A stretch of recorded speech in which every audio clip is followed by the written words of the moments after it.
మీ business ను 100 రెట్లు పెంచుకోవాలనుకుంటున్నారా? అయితే వి మీడియా ఏజెన్సీ మీకు సరైన పరిష్కారం.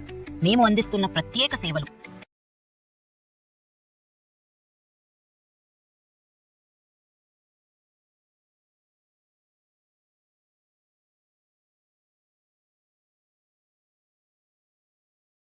అనౌన్స్ చేయడం జరిగింది. ఎలా ఉండబోతుంది అంటారు? ఎవరు ముందులో ఉన్నారు మీ ఆలోచన ప్రకారం? అంటే ఇప్పుడు లంక దీపక్ రెడ్డి గారికి ఈరోజు కన్ఫర్మ్ చేశారు. అవును. సో యాక్చువల్గా నేనేమనుకున్నానంటే లంక దీపక్ రెడ్డి గారు కాకుండా ఇంకేమైనా గౌడ్ సమాజ వర్గానికి కావచ్చు, లేదా యాదవ్ సమాజ వర్గానికి కావచ్చు, కొంచెం బీసీ సమాజ వర్గానికి ఇస్తారేమో అని నేను ఎక్స్పెక్ట్ చేశాను. కానీ బీసీ సమాజ వర్గానికి కాకుండా వేరే వ్యక్తికి ఇవ్వడం అనేది నవీన్ యాదవ్ గారికి ప్లస్ అయింది. సో రెడ్డి సమాజ వర్గం ఏమో బీజేపీ పార్టీ నుంచి ఉంది, అటు నుంచి కమ్మ సమాజ వర్గం ఉంది, ఇటు బీసీ సమాజ వర్గం. సో ఏ పార్టీకి కూడా సంబంధం లేదు. అంటే ఒక ఓట్ బ్యాంకింగ్ అనేది ఇంకో పార్టీకి వెళ్తుందన్న ఆలోచన అవకాశాలు లేవు ఇక్కడ. సో లంక దీపక్ రెడ్డి గారికి ఇవ్వడం అనేది నవీన్ యాదవ్ గారికి ప్లస్ అయింది. సో లంక దీపక్ రెడ్డి గారు కూడా మొన్న ఎలక్షన్స్లో కూడా పోటీ చేశారు. 21,000 ఎన్నో వచ్చాయి మొన్న 23లో ఎమ్మెల్యే కంటెస్ట్ చేసిన. సో సో అంత టఫ్ ఉంటుందని నేను అనుకోవట్లేదు. మన నవీన్ యాదవ్ గతంలో టూ టైమ్స్ పోటీ చేశారు కదా, అప్పుడు గెలవలేకపోయారు. మరి ఇప్పుడు ఉందంటారా? గతంలో పోటీ చేసినప్పుడు 2014లో పోటీ చేసినప్పుడు ఇండిపెండెంట్గా పోటీ చేశారు. అప్పుడు 20,000 వచ్చాయి. తర్వాత 2018లో పోటీ చేసినప్పుడు 40,000 వచ్చాయి. సో 2 సార్లు ఆయన పోటీ చేశారు, 2 సార్లు నిలబడ్డారు.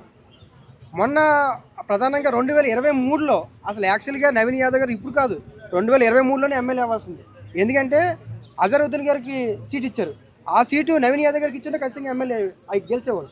ఎందుకంటే ఎంఐఎం పార్టీ నుంచి పోటీ చేసినప్పుడు నవీన్ యాదవ్ గారికి వెళ్ళలేదు. అంటే మైనార్టీ ఇక్కడ vote bank minority vote banking ప్రధానమని చెప్తారు కదా. ఎంఐఎం పార్టీ నుంచి పోటీ చేసినప్పుడు నవీన్ యాదవ్కి వెళ్ళలేదు. కాంగ్రెస్ పార్టీ నుంచి అజరుద్దీన్ గారు పోటీ చేసినప్పుడు కూడా ఆయన కాంగ్రెస్ పార్టీకి వెళ్ళలేదు. సో అంటే ఇండివిజువల్ పార్టీ బలంతో పాటు ఇండివిజువల్ బలం అనేది లేకపోవడం వల్ల ఇక్కడికి వెళ్ళలేదు. సో 2023లోనే నవీన్ యాదవ్ గారికి ఇచ్చుంటే ఖచ్చితంగా గెలిచేవాళ్ళు. అందుకే నవీన్ యాదవ్ గారు చాలాసార్లు చెప్తుంటారు, మాకు కావాలని సీట్ రాకుండా కుట్ర చేశారు, లేకపోతే మేము గెలిచేవాళ్ళని చెప్తారు. అది మరి ఎంఐఎం పార్టీ కూడా ఎవరికి సపోర్ట్ చేస్తుంది? బీఆర్ఎస్కే లేకపోతే నవీన్ యాదవ్కే? ఖచ్చితంగా నవీన్ యాదవ్ గారికి సపోర్ట్ చేస్తారు. కాంగ్రెస్ పార్టీకి సపోర్ట్ చేయొచ్చు, లేదా నవీన్ యాదవ్ గారు సపోర్ట్ చేయచ్చు. నవీన్ యాదవ్ గారితో ఈ మైనార్టీ సంబంధించిన ఓట్ బ్యాంకింగ్ కావచ్చు, లేదా వాళ్ళతో కావచ్చు, నవీన్ యాదవ్ గారు ఎప్పటి నుంచో ఉన్నారు కాబట్టి. సో ఆ ఎంఐఎం పార్టీకి సంబంధించిన వాళ్ళు, నవీన్ యాదవ్ గారి ఫ్యామిలీ వీళ్ళంతా కూడా అంటే ఒకవేళ క్యాండిడేట్ నిలబెట్టినా సరే, నిన్న ఓవైసీ గారు అన్నారంటే మేము క్యాండిడేట్ నిలబెడతాము, నిలబెట్టకుండా మేము ఉండవు, ఇంకా మాకు టైం ఉందని చెప్తారు.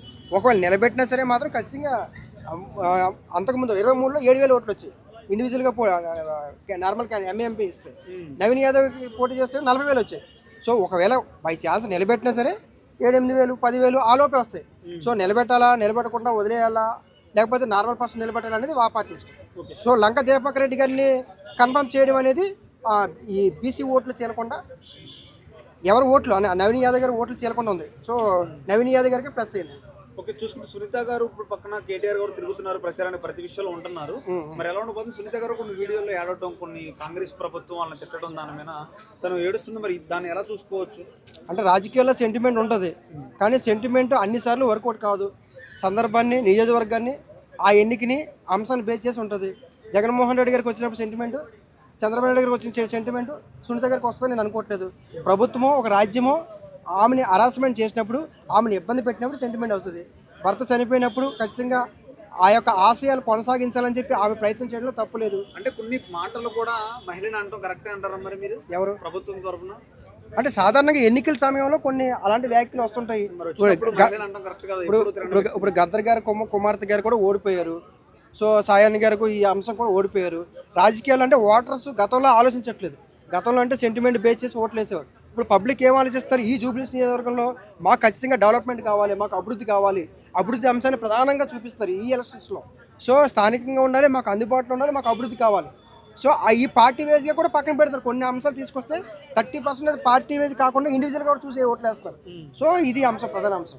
మరి రెండు పార్టీలో బీజేపీ పక్కన పెట్టేశారు ఆల్రెడీ. మీరు రెండు పార్టీలో పక్కన పెట్టేసారని నేను అనట్లేదు కదా.